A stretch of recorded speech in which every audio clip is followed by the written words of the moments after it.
Today we're getting into late antiquity. So the way this class is split, we look at Christianity in the second half, and this is just sort of fixing the narrative, I guess, would be a good way of putting it. Making sure that we're dealing with Christianity, which is really its own realm of art, separately from the Romans, although of course we're going to have some overlap. So we are going back in time a little bit to look at the development of early Christianity and the fall of the Roman Empire. Not that the two are necessarily related. That's an entire scholarly argument that I won't get into here.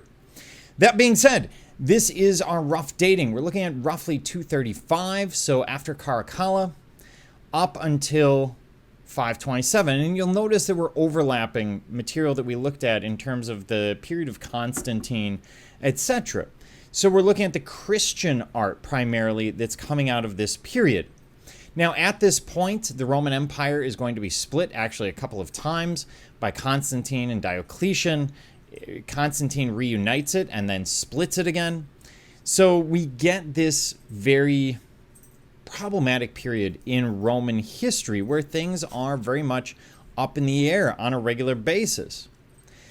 And by the time the Romans fall, 476, one of those great dates in history that you really need to keep in mind, what we see is Europe breaking up into some of the groups that we're going to see as dominant groups, even into modern day. For example, the Franks will become the French, even though they are primarily German and then moving into what is primarily France, but that's a whole different ball of wax. The Visigoths effectively will become more or less the Spanish. You get the idea.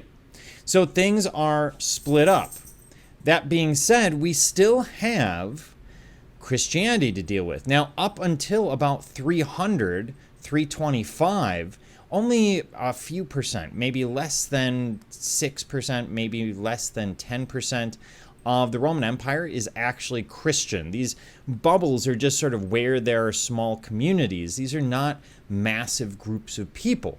But over the next 300 years, from roughly 325 until 600, what you see is Europe becomes well over 90% Christian.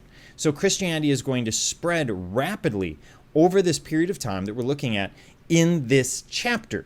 And it gives rise to some of the earliest existing Christian art, which is really important because it gives us an idea of how Christianity starts, how they see themselves at the time.